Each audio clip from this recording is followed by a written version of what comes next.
Hello, I'm David D. Cosmo. Welcome to ECTV Live. As we enter January, we're in our new year, and one of our first major events coming up is actually one of the country's newest holidays, I guess probably the newest holiday, Martin Luther King Day. And we always have Kathy Hardaway here to tell us about some of the events that are going to be happening around that holiday, about the importance, of course, of remembering Dr. King and all that he stood for, and how his messages, which are now, now almost historical in terms of the years gone by, are still very relevant today. So Kathy, welcome back, first of all. I'm Thank you, Dave. So happy to see that, as always, there's a very impressive lineup of events for the holiday. And these are the ones that are structured, but I'm sure there's probably others in other areas around here, in schools around here. The day is a day off, legally a federal holiday, and it is the newest one, is it not? It is. I agree with you there. Yeah. You've had some very successful celebrations before. Looks like this is not any exception. Thank you, Dave. We are a small group of people, and our group is called the Greater Scranton Martin Luther King Commission. So we encompass at least all of Lackawanna County. Right.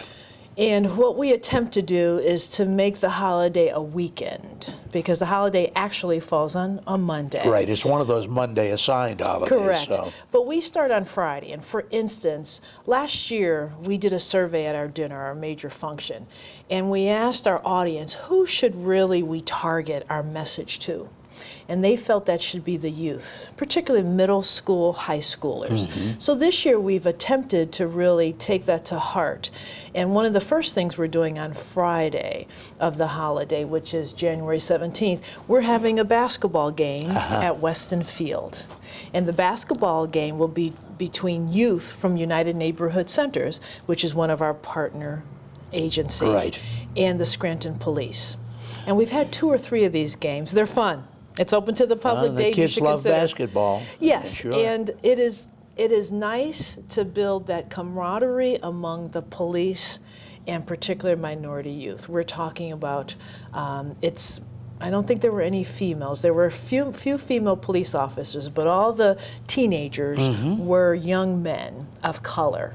And we think it's very important to make that connection. That is great, because there's so much of an unfair attitude of them and us. Yes, yes. And it should be us. It is.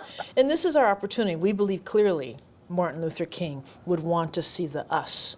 And this is our attempt. Some may call it small, but I will tell you, Chief Graziano is always willing to work with us to bring together the youth. And Friends of the Poor did something very similar. And this is the Scranton Police Chief we're referring to. It is. Carl Graziano. Always a very community-minded individual, so I can see where he would really be into this. And police interaction with minority young people, that's a win-win all the way around. That's 7 o'clock at Weston Field on Friday, January 17th, and we're calling it Building Bridges Basketball. That's what we're calling it. And that is open to the public. It's open if to you the want public? to come and watch the games, no problem. No. And also we're having light refreshment. We found we had a game at Bellevue with the police and youth, and silly me, I brought some hoagies and some drinks for the players and the police. And young men, you know what they attract? Young women. So I thought, Kathy, you missed an opportunity to serve others. So we will have enough refreshment for the young men, the young women, and those that want to cheer on. Interesting that we discover things as we go. Yeah, I don't know why I didn't get that. Now, Sunday is our Keystone event, meaning we have a dinner at the University of Scranton, one of the sponsors, the University of Scranton. We have our meetings there on a monthly basis, and we many times have our dinner there. Yes. And this dinner is at 2:30 on Sunday, January the 19th. And every year, we struggle at finding the right speaker. There's a lot of speakers, but this is our chance to bring a message to our community. And we are so pleased that this year, our speaker is the Secretary of Pardons, Brandon Flood. And Secretary Flood was appointed April 1st of this year. And I had the opportunity to hear him speak at an NAACP event in the fall. And he is inspirational. This is unique, and Yes. we chatted just briefly before going on the air. This is the board that has the power, if you will, the influence, if you will, to effect a pardon for someone who has committed a crime, because there are certain instances where it is an appropriate thing to do. But it is a challenge for the people that are involved with this responsibility. And this man has a unique background. Yes. Well, please share it with us, if you when will. when I Kathy. heard Secretary Flood speak, he's a felon. He had felonies as a young teenager, and he spent time in prison. And it's interesting, you have to come and hear him speak. His story, you have to hear it from him. But he said his first time in jail, his goal was to learn how to be a better criminal. He was going to figure out how not to get caught. Wow. And he was in Chester State Penitentiary, and they had educational classes. And he started learning and taking classes and knew he could do much more with his life, and it turned his life around. And boy, did he ever turn it around, my It word. did. So he has quite a story to tell, and I encourage anyone that is available on Sunday, January 19th, to consider coming to that dinner. To hear And he Secretary actually, for years, worked with the legislature. He did. He could come from behind prison bars to now being one of those who will Yes. have influence as to whether someone deserves to get a pardon. And part of his story is when he was working in Harrisburg, he knew the look. He dressed appropriately. He wears a bow tie. He's clean cut, clean shaven. So he knew how to play the part. And he didn't tell those folks his history. And they learned about him, they loved him, and they accepted him. And it's really a story of sometimes stereotypes that we put on people and how to overcome that, Yeah. and then how to live on the other side and to make a difference. And he has aspirations for his life, and I'm sure he'll achieve, if not all, most of them. Wow. Yeah. So he's the Yes. principal speaker in that. Now that again is on Sunday, right? That's Sunday, January 19th, 2:30 Okay. to 5:30 at the University of Scranton. Okay. There are tickets available for that. It's $25 per ticket. Right. And we do have a website that you can go to. It's the Greater Scranton Martin Luther King Commission at gmail.com. And I'll say that it's gsmlkcommission@gmail.com. Okay, and we'll repeat that before the end of the program. So if you want to grab a pencil and paper and note that, it may be helpful to you a little later on. One of the things we're also doing there, Dave, is we always have music. But this year, since the outreach we felt, because of our survey, was to teens, we invited, complimentary, part of our budget, the Night Rhythms from Scranton High School. So they're going to be our musical performers for this occasion. How great. We invited the whole crew, whoever wants to come. They have a pretty large I crew. understand they've had rave reviews too. Yes, So. and we want to put them front and center to hear Secretary Flood, as well as kids from United Neighborhood Center, Friends of the Poor. We really want to open up to the youth so they get the message of Secretary Flood.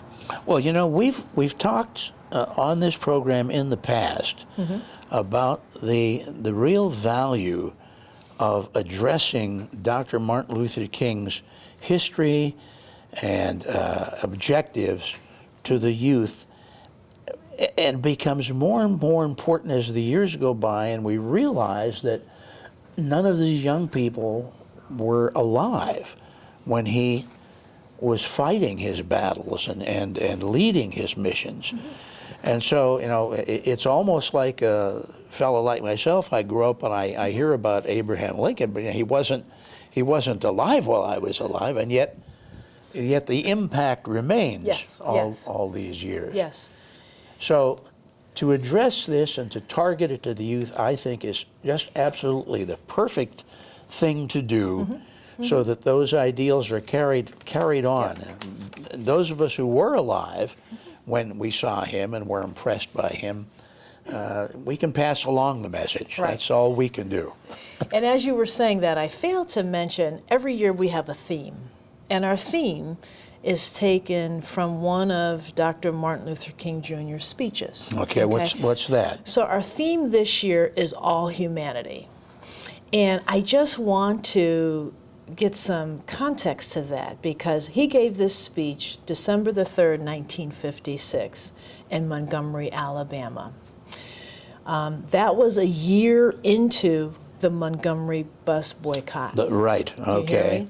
So the minority in the city refused to use the buses because they had the discriminatory process of requiring the minority people to sit in the back of the bus. And finally, there was unanimity in battling that. And the best way to battle it was economically and saying, okay, we won't ride your buses. Correct. Then when the bus company saw the loss of revenue, all of a sudden some lights went on. Yeah, it took a whole year.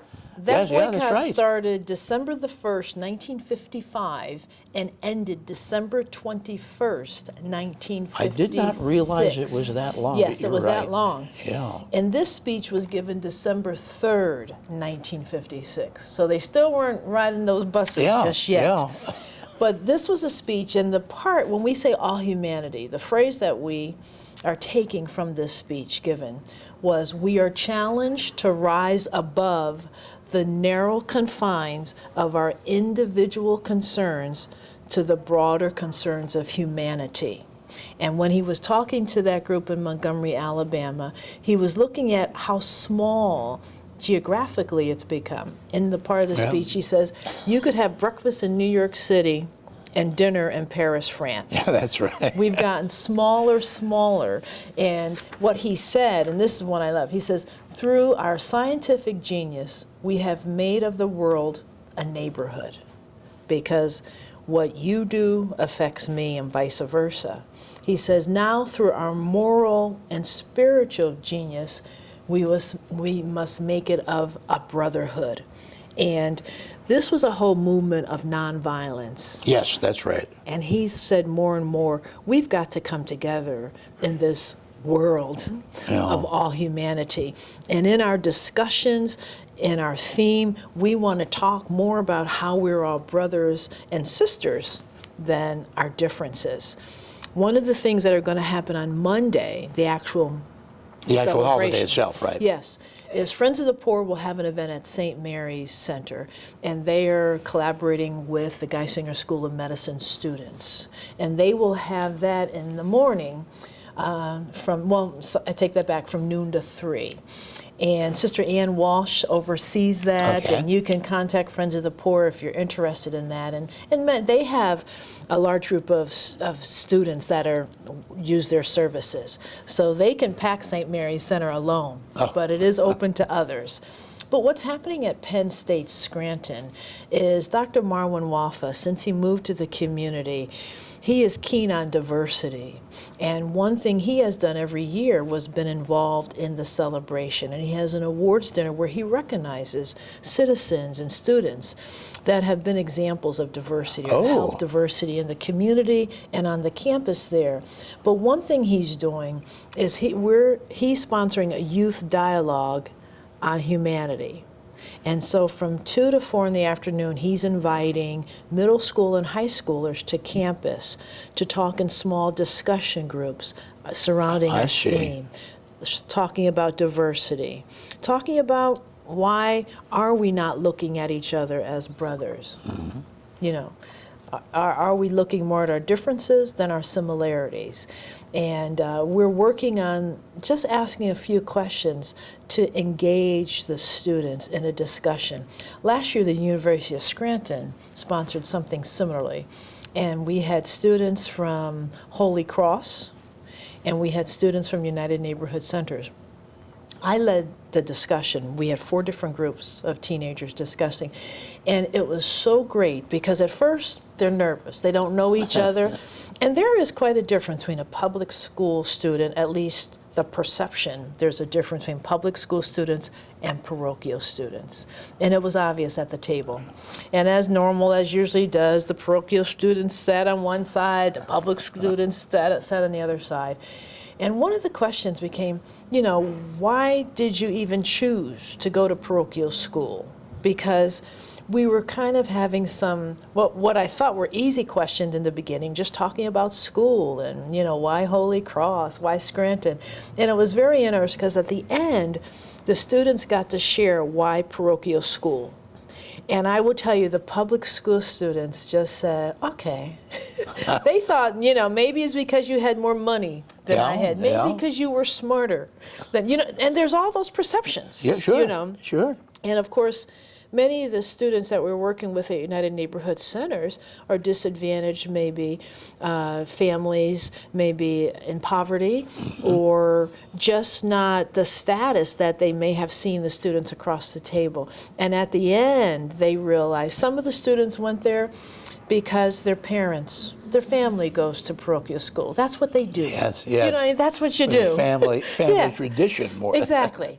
And, you know, some of them, as the Catholic faith, that's where they went. But it was nothing, you know, this we are and you are and the differences.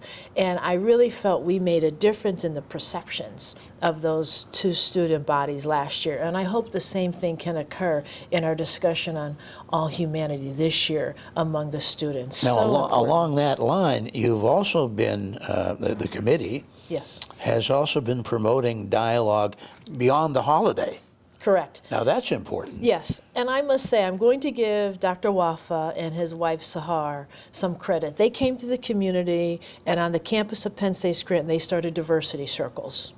And many of the members of the MLK Commission So is that similar to the participated. students? Very, Diversity very. groups? Every student at Penn State Scranton participates in diversity circles. It is a part of what they do on campus to understand each other.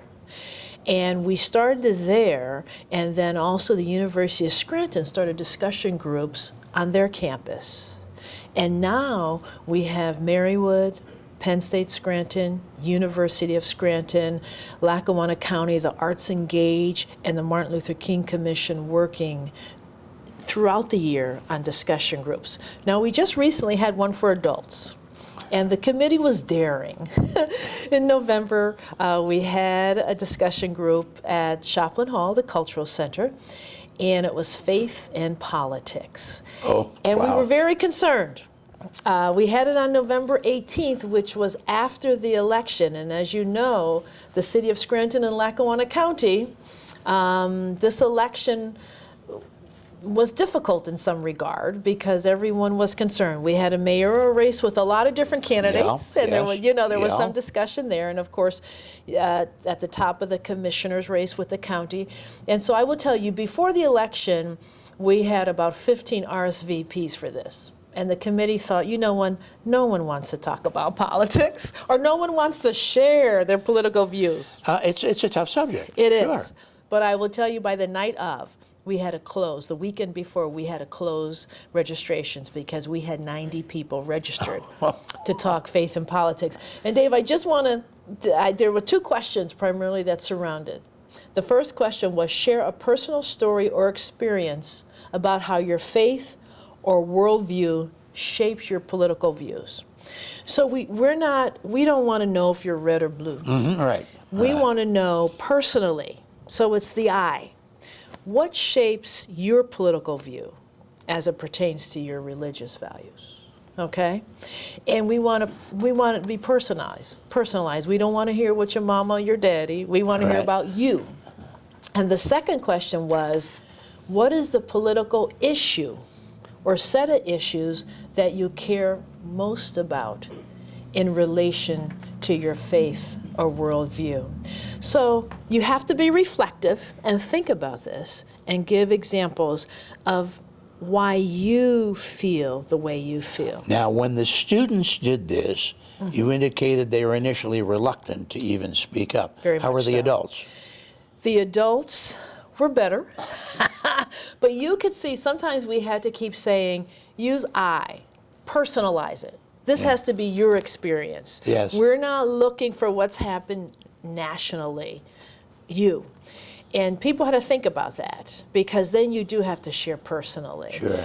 And it was effective because what it does, it tears down the wall of blue and red and says, well, Dave has this opinion or believes this because of what happened in his life. You know, what Yeah. brought you to that place?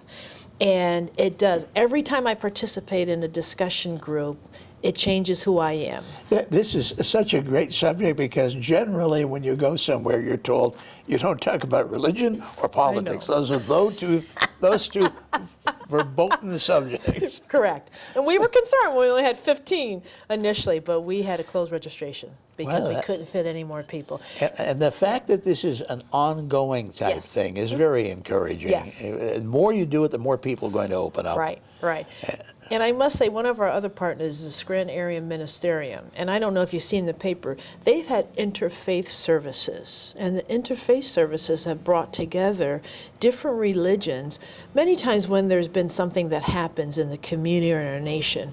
Last time we had an interfaith meeting was when they had the shooting at the synagogue in Pittsburgh. yeah. Got together as a community of believers to pray. Now we're also having something on Wednesday, January the 8th at Marywood at the IHM Center, an interfaith service.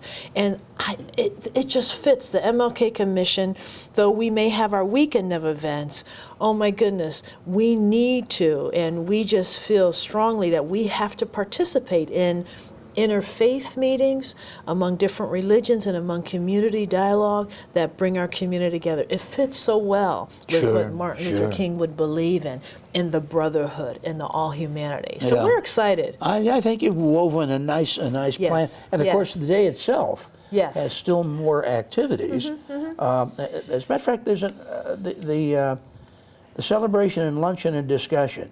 Right, that's at Penn State Scranton. Oh, okay. All right. And then an all-day food drive. What now? Yes, that's something United Neighborhood Center does, and they do a food drive so you can bring things to 410 Olive Street, and that is a way of service, and that supplies their food bank, Angel's Attic. Oh, they call because it. they've got an ongoing food bank, don't They they? do, Yeah, yes, and that's an yes. easy way to bring something by.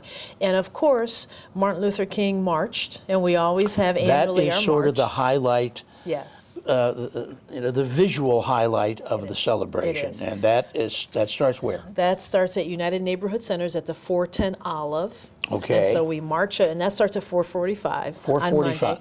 We leave United Neighborhood Centers, we march up to North Washington Avenue, we take a right under North Washington and go down to the courthouse. Okay. And usually, we have different people, maybe some judges, maybe commissioners. They meet us and they give some inspirational words pertaining to Martin Luther King. Yeah, and at that of course, march. remember that he led marches. He led peaceful did. demonstrations, peaceful marches, so that this sort of carries on the theme of how he wanted to think. Again, it's a visual presentation, Yes. but it's an impressive one. And we even have some teachers from different school districts that have contacted us because they want some of their students to march, and they're going to make it somewhat of a field trip in some of their clubs. Oh, that's to good. come You've and had march great with turnouts us. in the past. We have. It is exciting to see the march. It's cold many times, Yeah, David. I don't yeah, particularly care for the cold, No, but it's late in the day in January is always. yes, it's cold and it's the evening. And of course, being a Baptist preacher, we always end Martin Luther King Day with the interfaith service. And this year, this service will be at 7 p.m. at Shiloh Baptist Church. And Shiloh has a fairly new minister, Reverend Sean Walker. He's a resident of Luzerne County, Wilkes-Barre, but he will be the speaker. And of course, we have an MLK community choir that sings at that service. And that ends the Martin Luther King Day celebration. What a great plan to begin Friday and go right on through the holiday itself to observe the memory and the desires and goals of Dr. Martin Luther King.